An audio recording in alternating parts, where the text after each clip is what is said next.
That is it. I have had it. Have you ever been there in your life? Oh boy, let me tell you what.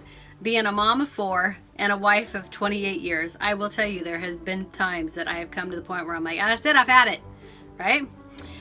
My name is Gina Alanata, and today I'm going to share with you my non-negotiables in my life. And these are things that I don't necessarily have them written down, but they're right up here in my brain because these are things that I am not willing to budge on when it comes to my life and people in my life and people that come into my home and things like that. So I'm excited to share these with you, and I would love to hear what your non-negotiables are after you hear mine, okay? All right, so number 1 is my faith. I will tell you right now, for me, I have been, life has been like this, right? How many of you can say the same? Life has been like this. It hasn't been like this. It hasn't been like this. Life is like this, and that's part of the journey. Well, for me, the number 1 thing that has kept me on track and kept me sane is my faith in God.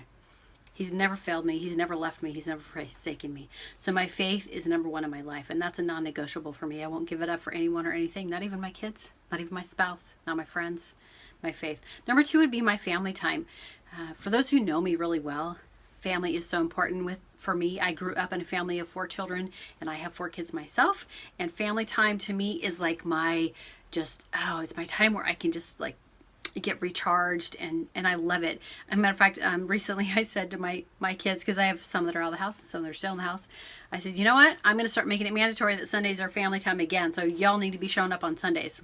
No more of this here or there, whatever. Family is very important to me. We do a lot of games. We play cards. We play stuff outside. My kids love to go to the beach. We live in San Diego. So that's my number 2 is my family time. Third would be, this is a biggie for me, might not be for you, but for me it is no phones at the dinner table or when we're out to dinner. For me, it's just so sad to see as we've gone out to dinner or other places in life, and you see an entire family sitting there and their children and the parents are on their phones the whole time. And to me, that's just so sad that they're not taking that time to connect with their children, and the parents aren't taking time to connect with each other. So my number 1 rule in the house is no phones at the table. I won't allow it, not even from the adults.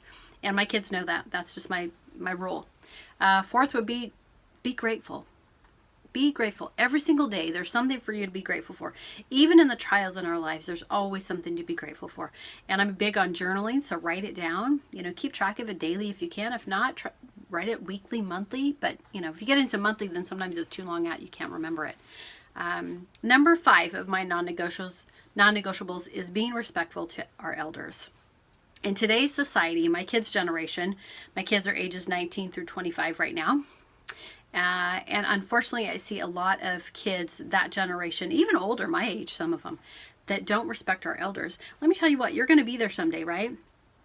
You're going to be there. So teach your children through your actions, the things that you say and do, to respect your elders, because you're going to be there someday and you're going to want your kids to respect you. Things like holding the door open for somebody. Letting somebody walk in front of you. These are little tiny things. Speaking respectfully to somebody. Listening when they're talking to you. Getting off your phone. These are things that I've taught my kids to respect elders, and other people have noticed that in them. Number 6, for me, I believe that men and women have specific and unique roles that God has given us. And unfortunately, we live in a society now where those lines have been tried to be blurred. I don't believe that is right. I believe that God has given men physical strength that women don't have. I believe that God has given women a nurturing spirit and heart, most of us, to nurture our children and to be a mom, right? And so we need to welcome those roles and love those roles. God is unique in how He created us, and He's not wrong. So what is it for your man, or if this is a man watching, what about for that female in your life? What are the specific and unique roles that you think God has given to each of us? That's a whole nother video I could do right there, but I'll stop on that.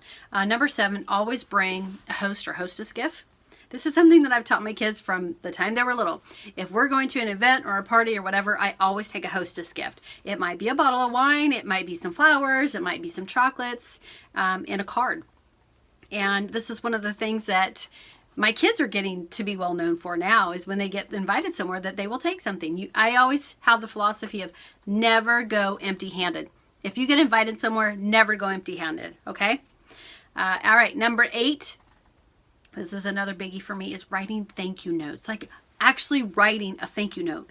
If you got invited somewhere or if somebody gave you a gift, write a thank you note to that person. This is kind of a lost art, and it's something that I don't know. I don't know if anybody really taught it to me. Maybe my dad, but I always do this. I make my kids do this. I'll get a card.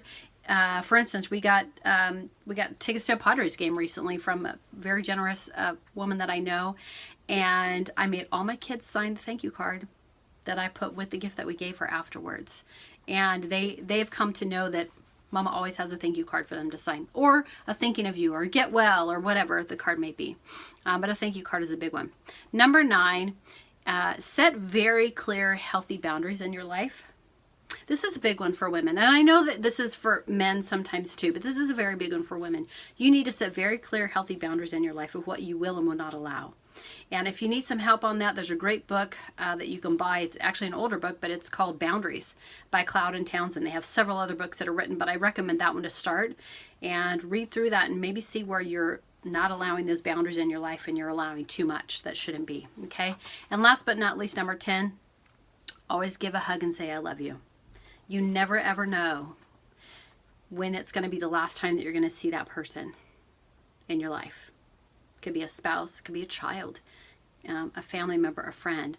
Always hug people and tell them, I love you. This is a big one for me. And my kids know this about me. Every single day I have to hug them and tell them I love them. It's just how I am. And I have gotten more into that with friends, other family, even people I know in business. I will give them a hug. Not always do I say I love you because it might not be an appropriate time, but I just wanted to share those non-negotiables for me. Those are 10. There's probably more, but these are the ones that I could think of. And I would love to hear what your non-negotiables are in life. It's kind of cool to see what other people think about, what their non-negotiables are, what they will and won't give up. So those are mine. I hope that helped you out. And I look forward to seeing you next time. Be blessed.